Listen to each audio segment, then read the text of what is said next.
Ok? Então, a ideia é essa, apresentar essa ferramenta homológica, que é a dimensão de Gorenstein, em um nível mais introdutório. Então, a apresentação está dividida em 5 partes. Vou fazer uma motivação geral sobre a dimensão de Gorenstein, vou apresentar alguns pré-requisitos homológicos, vou falar sobre os módulos totalmente reflexivos, sobre a dimensão de Gorenstein em si, e apresentar 2 importantes resultados associados a ela, e vamos fazer algumas aplicações desses resultados. Vamos começar com a motivação.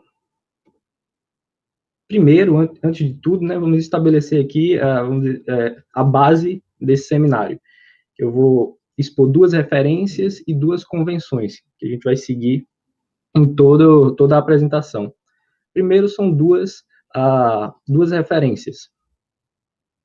A dimensão de Gorenstein, ela já foi apresentada num livro bastante conhecido e antigo, desde a década de 60, que é o Stable Model Theory, que é do Auslander e do Bridger.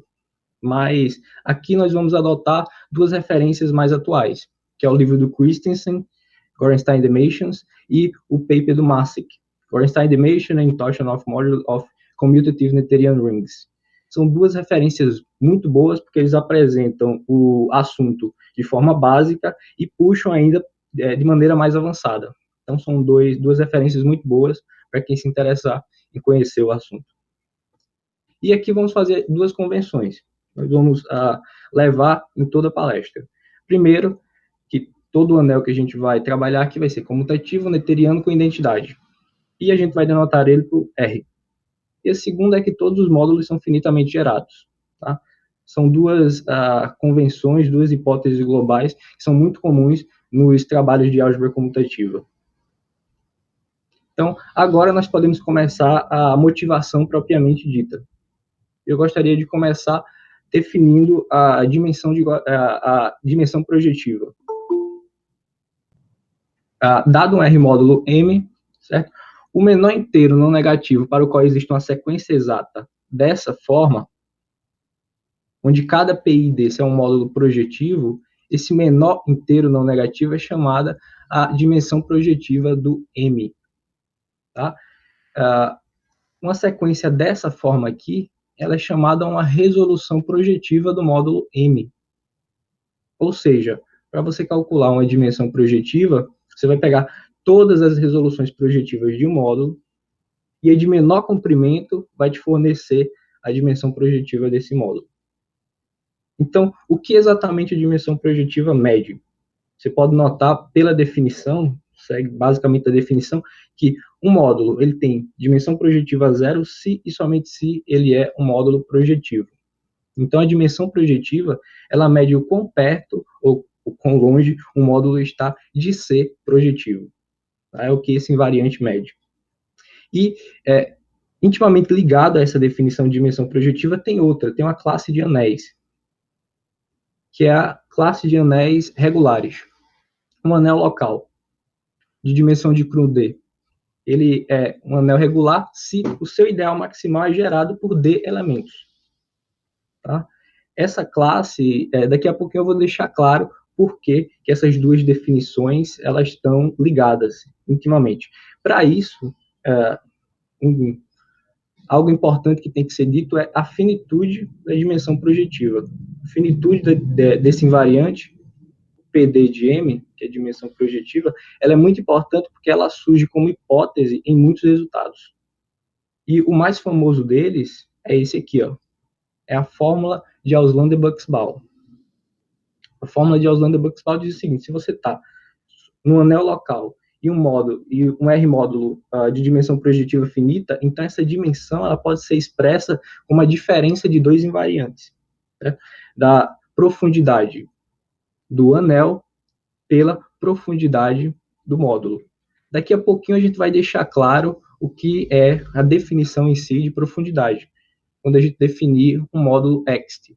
Tá? Como aqui a gente ainda está na motivação, então vai ficar para os pré-requisitos homológicos definir a profundidade. Mas o que é que você tem que tirar daqui?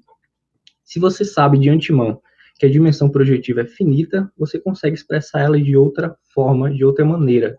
Não precisa ficar se preocupando com todas as resoluções projetivas do módulo.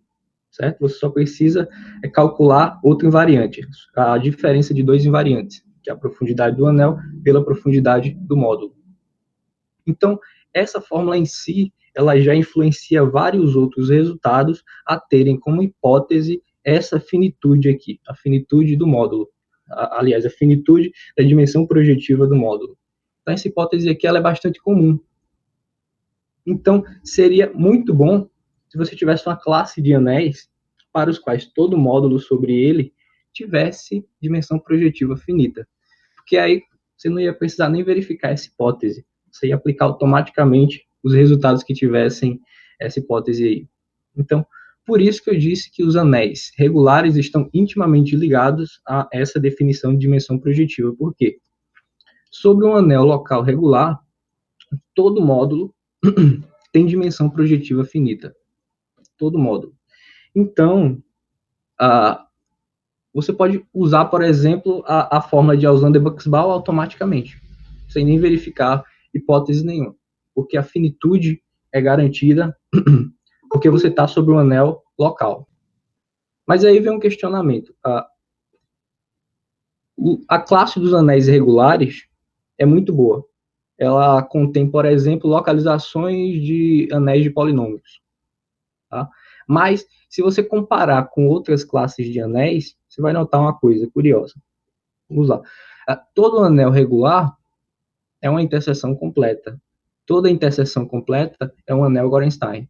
E todo anel Gorenstein é um anel Cohen-Macaulay. E você só tem a finitude para todos os módulos sobre anéis regulares. Aí vem um questionamento. Será que tem como melhorar esse resultado? Tipo, você consegue a finitude para todos os módulos sobre uma classe maior de anéis? Seria muito bom, porque aí você ia aumentar o raio de aplicações de resultados que tivessem como hipótese a finitude da dimensão projetiva. Então, para responder esse questionamento, nós temos o teorema de Auslander-Buxbaum-Serre. Ele diz o seguinte: se você está num anel local com corpo residual K, são equivalentes. O anel é regular, a dimensão projetiva do corpo residual é finita e a dimensão projetiva de todo o módulo é finita. Tá? Então, o 3i implicar em i responde o nosso questionamento de forma negativa. Não tem como você melhorar esse resultado para uma classe maior de anéis. Mas a finitude ainda é uma coisa importante. Você quer sair do ambiente regular, você quer melhorar de alguma forma esse resultado. E aí vem o questionamento. Será que tem como a gente melhorar esse resultado sem mexer na dimensão projetiva? Então, uma forma que bolaram para poder melhorar esse resultado é você definir um outro invariante, uma outra dimensão homológica, diferente da dimensão projetiva, certo? Que fosse finita sobre uma classe maior, que é a regular, e que coincidisse com a dimensão projetiva, pelo menos no contexto regular. Tá? E, obviamente, essa nova dimensão tinha que herdar algumas propriedades boas da dimensão projetiva. Tá? Então, nesse sentido, é que a gente está buscando um invariante que refina a dimensão projetiva. Refina no sentido que coincide com ela, quando ela é boa, ou seja, quando ela é finita, e ela continua sendo finita quando a dimensão projetiva é infinita. E essa nova dimensão herda propriedades boas da dimensão projetiva. Esse novo invariante que a gente está falando é a dimensão de Gorenstein, tá? Que a gente chama de G-dimensão, e a justificativa por ser dimensão de Gorenstein vai ficar clara daqui a pouco. Então, essa é a motivação para a gente ir atrás desse invariante que refina a dimensão projetiva. Então, antes de definir e chegar em si na dimensão de Gorenstein, a gente precisa falar de alguns pré-requisitos homológicos, que são poucos, mas vale a pena serem mencionados porque não são ditos, por exemplo, num curso básico de álgebra comutativa. Então, o primeiro deles, que eu gostaria de falar aqui, é a noção de cocomplexo. Um cocomplexo G é uma sequência de módulos GI e de homomorfismos DI, que são escritos dessa maneira, tá? Tal que, se você pegar um homomorfismo e compor com o próximo, com o seguinte, vai ser zero. Traduzindo isso aí em termos de imagem e núcleo, você tem essa inclusão aqui, para todo I. E veja aqui uma coisa que você já conhece, sequência exata, você já consegue associar aqui. Quando você tem essa igualdade aqui, ó, você tem um cocomplexo exato. Talvez a noção de... Você já conheça a noção de complexo. E aí você se pergunte, qual é a diferença de cocomplexo para complexo? Bem, é só questão de ordem de numeração dos homomorfismos e dos módulos. Em geral, um complexo a gente enumera de forma decrescente. Certo? Um exemplo de complexo, por exemplo, que a gente já viu hoje, é a resolução projetiva da definição de dimensão projetiva. Note que aquele complexo, aquela sequência exata, a ordem dela ia decrescendo. Então, aquilo ali é um complexo exato, que a gente chama de sequência exata. Esse aqui é um cocomplexo porque a numeração ela está crescendo, ela é crescente. Então, é só uma convenção para você... Esse co aqui é só por causa disso, tá? Por causa da ordem que você está enumerando sua sequência. Então, agora que você sabe que é um cocomplexo, a gente pode calcular a sua iésima comologia. Dado um co complexo G e I inteiro, então a sua iésima comologia é esse quociente aqui, ó. É o núcleo de DI pela imagem de DI menos 1. Faz total sentido você tomar esse quociente, porque você já tem essa inclusão aqui, ó. Então você toma o módulo quociente. E esse módulo quociente a gente denota dessa forma aqui, ó. HI de G. É a iésima comologia do cocomplexo G. E aí, do mesmo jeito que a gente se perguntou o que é que calcula, o que é que diz a dimensão projetiva, você pode se perguntar também o que é que diz a comologia, a iésima comologia. E aí eu destaco, se o cocomplexo ele for exato, então você tem essa igualdade aqui, ó, a imagem igual ao núcleo, imagem igual ao núcleo para todo I. Então, as comologias vão ser todas zero.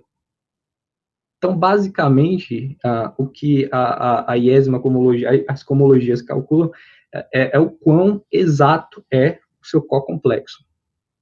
Isso é o que nos diz a iésima comologia, a comologia em geral. O quão exato é a estrutura que você está analisando.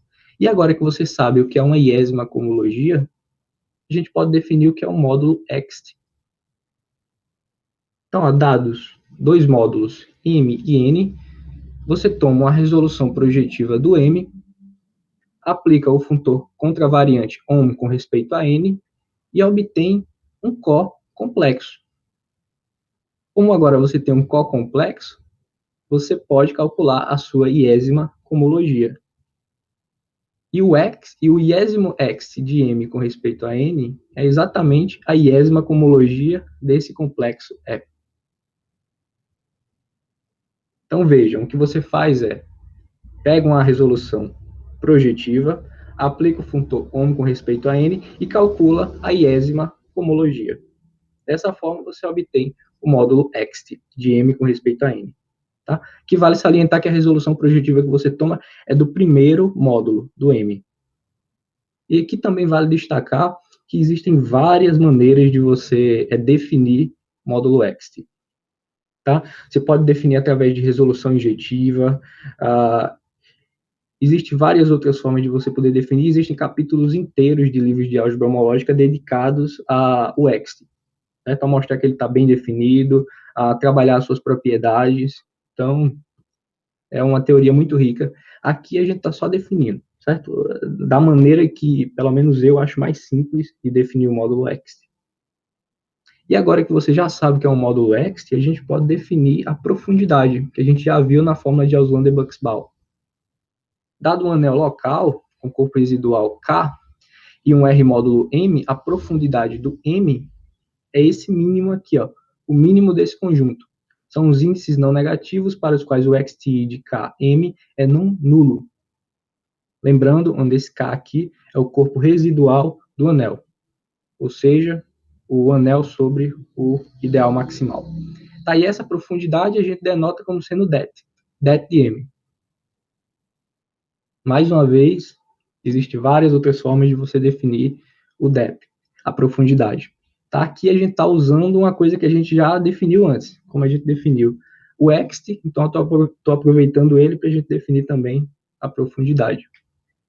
Então, essas duas ferramentas, basicamente, são as duas ferramentas que a gente precisa para poder seguir em frente. Tá? O ext eu preciso para poder definir os módulos totalmente reflexivos. E a profundidade, obviamente, já apareceu hoje na motivação, e a gente vai precisar também depois, que vai aparecer mais algumas vezes. Então, essas são duas ferramentas homológicas muito usadas. Então, agora a gente já tem condições de apresentar para vocês os módulos totalmente reflexivos. Então, ó, dado um R módulo M, ele é dito totalmente reflexivo se ele satisfaz três condições. A primeira delas é que ele tem que ser reflexivo, ou seja, o homomorfismo canônico, que vai do M no seu bidual, é um isomorfismo. Segunda condição é que o XTI de M com respeito a R tem que ser zero, para todo I positivo. E terceira condição, que o XTI do M dual, com respeito a R, tem que ser zero para todo I positivo.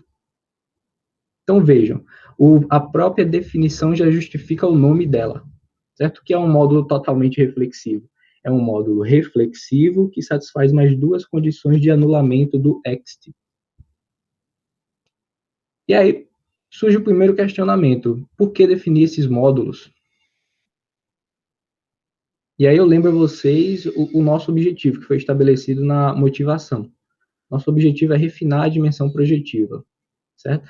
E se você lembrar, a definição de dimensão projetiva, ela vem de resolução projetiva, que por sua vez de módulos projetivos. Então, talvez o caminho mais natural seja tentar generalizar a noção de módulo projetivo. E é exatamente o que essa noção aqui faz. Como diz o nosso exemplo, todo módulo projetivo é totalmente reflexivo. Vamos ver um esboço dessa prova rapidamente. Seja P um R módulo projetivo, então o seu dual também é projetivo. Sendo ambos projetivos, então o ext deles com respeito a R dá zero para todo I positivo. E aí eu posso dar duas justificativas para você. Uma é que isso segue imediatamente da propriedade de ext. Tá? E de fato, isso aí é uma propriedade do ext. Se a primeira entrada for projetiva, sempre se anula para índices positivos. Outra é que a própria definição que foi dada de ext, com a própria definição que foi dada de módulo ext, você pode verificar essa propriedade. É porque você pega uma resolução projetiva do primeiro módulo, mas aí você vai estar pegando uma resolução projetiva de um módulo projetivo. Tá? Então, uma resolução é uma sequenciazinha bem pequena. Você aplica o funtor, vai ter muitas entradas nulas, consequentemente, as cohomologias também vão ser nulas. Então, isso aqui segue basicamente imediatamente da própria definição de ext. Então, ó, você ganhou aqui as duas últimas condições de totalmente reflexivo. Então, falta só a primeira. Basta provar que um módulo projetivo é reflexivo. E para isso, eu vou usar um diagrama comutativo aqui, onde a primeira coluna é um isomorfismo por propriedade básica de produto tensorial. Veja que aqui você está fazendo produto tensorial com um anel. Então, essa primeira coluna aqui é um isomorfismo. Essa segunda coluna segue que ela é um isomorfismo pelo fato geral do módulo ser projetivo. Tá? Isso aí é uma propriedade de projetividade. Sendo projetivo, então você tem esse isomorfismo aqui. E essa linha de baixo aqui, ela é um isomorfismo, por quê? Vejam só, lembra da propriedade do homo. Homo de R com respeito a R é isomorfo ao próprio R. E aqui você só está tensorizando. Você tem um isomorfismo. Como esse diagrama aqui ele é comutativo, então segue que o sigma P é um isomorfismo. Portanto, o módulo é reflexivo. O módulo projetivo é reflexivo. Mas como ele já satisfaz as duas condições de anulamento do ext, segue que ele é totalmente reflexivo. Então, em resumo, todo módulo projetivo é um módulo totalmente reflexivo. Tá? Então, você está ampliando, você está generalizando essa ideia de módulo projetivo. Isso é muito bom, porque isso aí já vai indicar para a gente que os módulos totalmente reflexivos vão fazer o papel dos módulos projetivos quando você for definir esse novo invariante. Agora que nós já sabemos o que é um módulo totalmente reflexivo, nós já temos condições de definir a dimensão de Gorenstein. Seja M ou R módulo. Uma G-resolução do M é uma sequência exata dessa forma, onde cada GI é totalmente reflexivo. E aqui eu peço para você relembrar a definição de módulo de dimensão projetiva. Tá? Lá você pegava uma resolução projetiva. Veja que aqui você está definindo uma G-resolução e está trocando aqui o papel dos projetivos, você está colocando os totalmente reflexivos. Tá? Aqui a gente costuma dizer que são os bloquinhos que formam a dimensão homológica. Nesse caso, os bloquinhos são os totalmente reflexivos. Lá na dimensão projetiva são os projetivos. Então agora você já tem uma G-resolução. Agora que você já sabe o que é uma G-resolução, eu quero só salientar, isso já foi mencionado de forma intuitiva no início, quando a gente falou de dimensão projetiva, agora eu vou formalizar o que é o comprimento de uma resolução. Tá? Dizemos que ela tem comprimento n se o Gn é diferente de zero e todos os Gi com i maior que n são nulos. Ou seja, é uma G-resolução que para no Gn. O restante é tudo zero depois dele, ou antes, depende do referencial. Então, isso aqui é o comprimento de uma G-resolução. Então, agora que a gente já sabe que é uma G-resolução, já sabe o comprimento dela, e você lembra da definição de dimensão projetiva, a gente já pode definir facilmente o que é uma G-dimensão. Tá? Eu vou chamar de G-dimensão até um momento apropriado. Depois eu vou começar a chamar de dimensão de Gorenstein. Então, veja só, dado o módulo não nulo, a G-dimensão desse módulo é o menor comprimento de uma G-resolução dele. Do mesmo jeito que você definiu dimensão projetiva como sendo o menor comprimento de uma resolução projetiva. Aí vem o questionamento, e se o módulo não tiver uma resolução de comprimento finito? Pode ser que ela nunca pare. Aí você define essa dimensão como sendo infinita. Tá? O módulo ele tem G dimensão infinita, se ele não tem nenhuma G resolução de comprimento finito. E o zero, vejam que o zero não está incluso nessa definição. Porque o zero é um caso à parte. Tá? Na verdade, o zero existem duas convenções muito usadas. Uma delas é que a G-dimensão do zero é menos infinito, que é a que a gente vai usar aqui. Outra é que é zero. G-dimensão do zero é zero. Tá? Isso basicamente não muda em nada a teoria de G-dimensão. Aí vai depender do autor que ele está usando. Basicamente o que muda é só em alguns enunciados se você coloca ou não o zero no enunciado de alguns resultados. Tá? Aqui eu estou seguindo a convenção do Christensen, o livro do Christensen, que ele adota como sendo menos infinito. Em alguns outros você pode encontrar como sendo zero, então não tem problema nenhum. Isso não muda em nada a teoria. Então, seguindo, eu gostaria de enunciar 3 propriedades para a gente conhecer um pouco melhor esse novo invariante. A primeira é o que ele mede. Né? Se você entendeu bem a dimensão projetiva, você já consegue dar um palpite, pelo menos um palpite, do que esse invariante mede. Certo? Note, se o módulo é não nulo, então ele é totalmente reflexivo se e somente se a G-dimensão é nula. Então, o que é que ele faz? Ele mede o quão próximo ou quão distante o módulo está de ser totalmente reflexivo. Do mesmo jeito que a dimensão projetiva mede com respeito à projetividade do módulo. Então, é isso que esse invariante faz. Segunda propriedade que eu gostaria de destacar é, se você já sabe que essa dimensão ela é finita, então você consegue expressar ela de outra forma, como sendo o supremo desse conjunto, dos índices não negativos para os quais o XTI de M com respeito a R é não nulo. E tá aí mais outra vantagem de você ter o invariante finito, de você ter uma dimensão homológica finita, certo? Você consegue expressar ela de várias maneiras diferentes, quanto mais formas diferentes você conseguir expressar, mais ela vai aparecer em resultados. Então, aqui a gente vai apresentar pelo menos 3 formas de calcular ela. Certo? A primeira é através de G-resolução, G-resoluções, que foi a nossa definição. A segunda, uma vez que ela seja finita, você calcula ela como sendo o supremo desse conjunto. E a terceira forma vai ser via um teoreminha, uma fórmula que a gente vai ver daqui a pouco. E a terceira propriedade aqui é a que relaciona com a dimensão projetiva. Ela diz o seguinte: se o módulo ele já tem dimensão projetiva finita, então essa dimensão projetiva ela coincide com a G-dimensão. Em particular, a G-dimensão também é finita. Tá? Então, lembra da nossa motivação? A gente queria um invariante que coincidisse com a dimensão projetiva, em um certo contexto, por exemplo, em anéis regulares. Mas em anéis regulares, todo mundo é finito. Todo mundo tem dimensão projetiva finita. Portanto, em anéis regulares, por essa propriedade, você já tem que a G-dimensão coincide com a dimensão projetiva. Então, a gente está no caminho certo.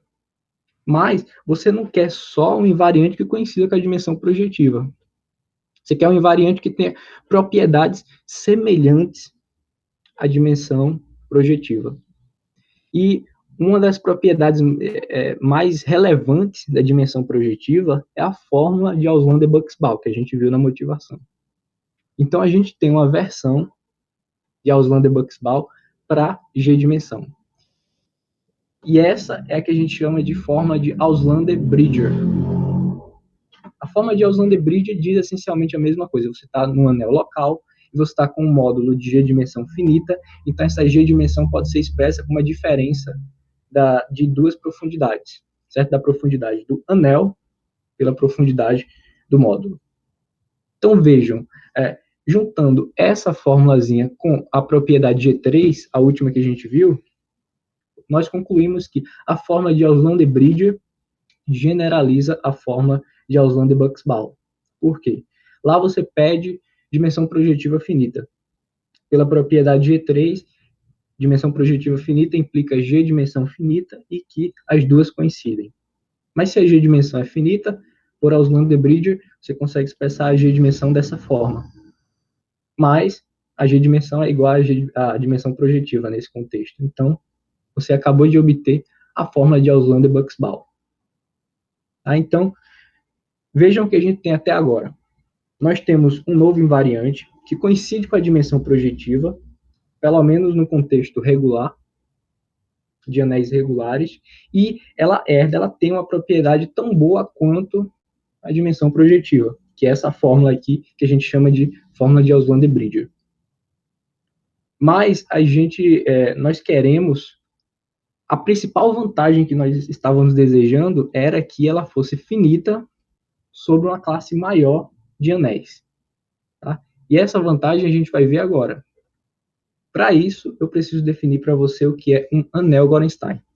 Nós mencionamos rapidamente esse tipo de anel na motivação. Mas agora vamos tentar formalizar um pouquinho mais. Um anel local, ele é dito Gorenstein se ele possui dimensão injetiva finita. Ele, visto como módulo sobre si mesmo, possui dimensão injetiva finita. E nós não definimos dimensão injetiva.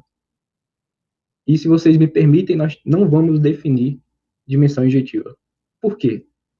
Para evitar a repetição. Se você entendeu bem o que é a dimensão projetiva, se você entendeu bem o que é a G-dimensão, a dimensão injetiva segue no mesmo raciocínio. Pegue a definição de dimensão projetiva, por exemplo, e troque dimensão projetiva por resolução projetiva por resolução injetiva. Certo? Então, a dimensão injetiva é o menor comprimento de uma resolução injetiva daquele módulo. Então, para evitar repetição, a gente não vai registrar isso nos slides. Então, isso é um anel Gorenstein. E nós vimos também na motivação que todo anel regular é um anel Gorenstein. Então, os anéis Gorenstein são uma classe maior de anéis. Então, agora eu vou enunciar para vocês o teorema de Gorenstein. Teorema de Gorenstein ele diz o seguinte: se você está num anel local com corpo residual K, então são equivalentes. O anel é Gorenstein, o corpo residual possui G dimensão finita e todo módulo possui G dimensão finita. Caso você pode comparar esse resultado com o teorema de Auslander-Buchs-Balserre, que também foi mencionado no início na motivação. Esse aqui é o análogo àquele teorema para G dimensão.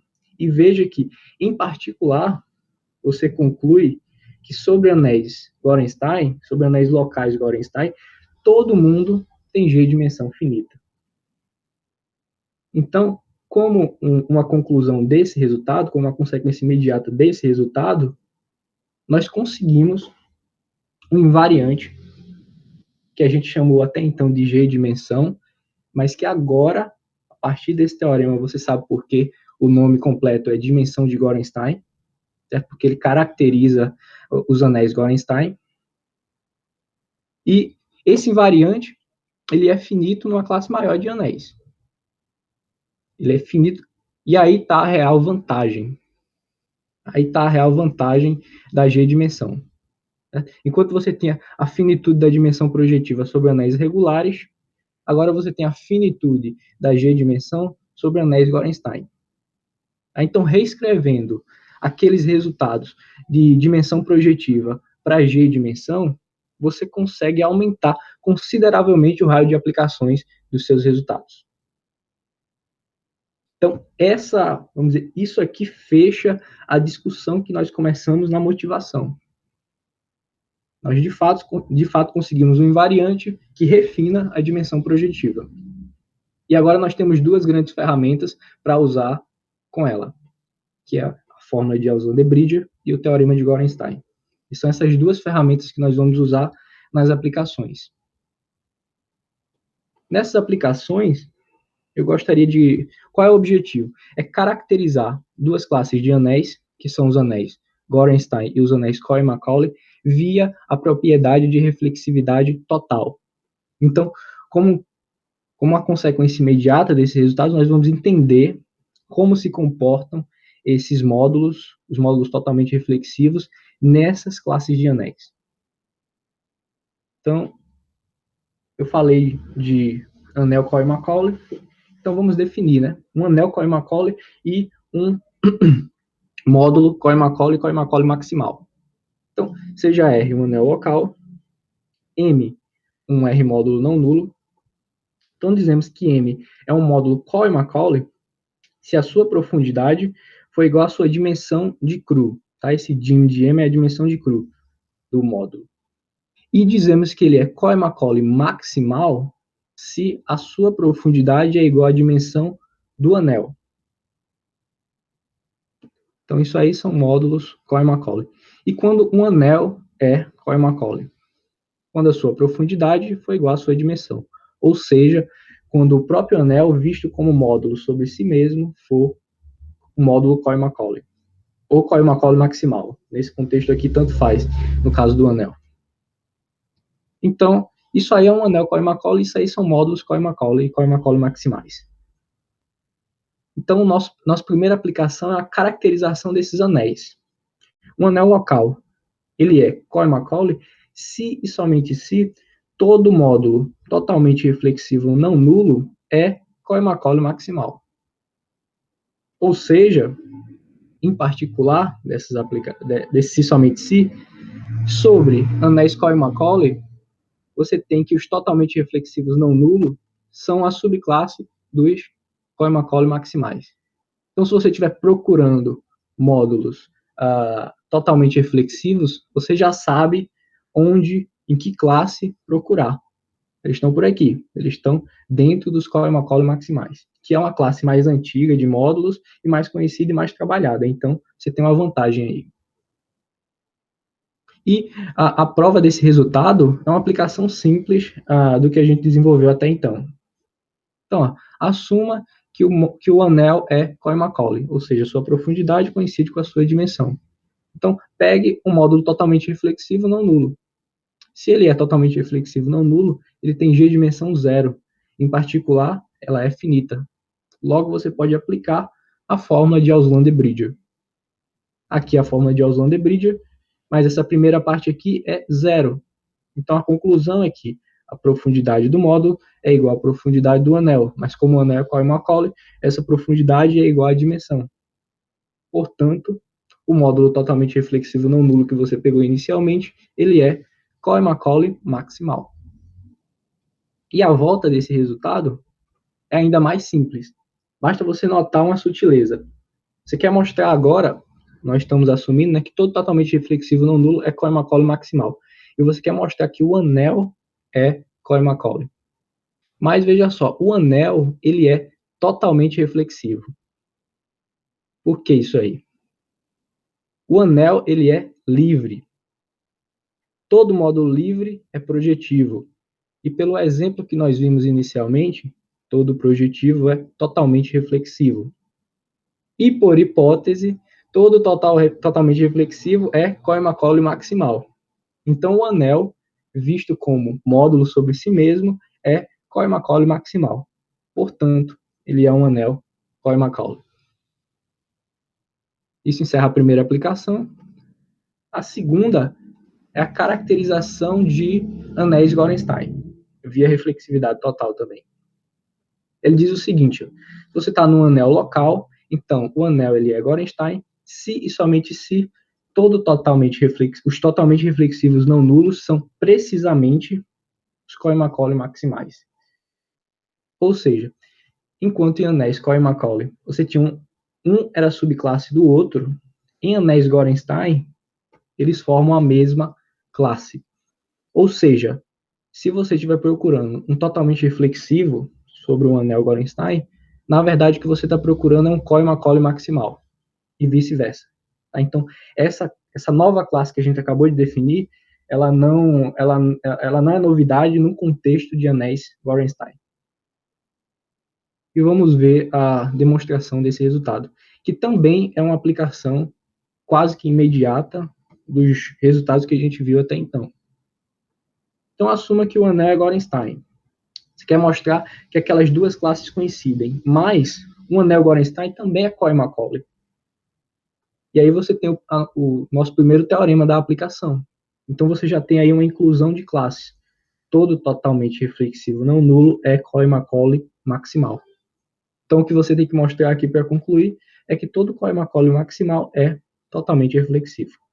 Então, pegue aí um Cohen-Macaulay maximal. Então, sua profundidade é igual à dimensão do anel. Mas você está num anel Cohen-Macaulay, então essa dimensão aqui é, na verdade, a profundidade do anel. Então, você tem essa igualdade de profundidades. Mas você está num anel Gorenstein. Pelo teorema de Gorenstein, a G-dimensão do M é finita. Então, você tem a finitude da G-dimensão. E aí, toda vez que você tem a finitude da G-dimensão, você tem um resultado que você pode aplicar imediatamente, que é a fórmula de Auslander-Bridger. Então, a fórmula de Auslander-Bridger diz que a G-dimensão é essa diferença de profundidades, mas essas profundidades são iguais. Portanto, o módulo tem G-dimensão zero, portanto, ele é totalmente reflexivo, e então você concluiu a ida. As duas classes, de fato, são iguais. E a volta, você assume que essas duas classes são iguais, e você quer mostrar que o anel é Gorenstein. Então, o que é que você tem até o momento?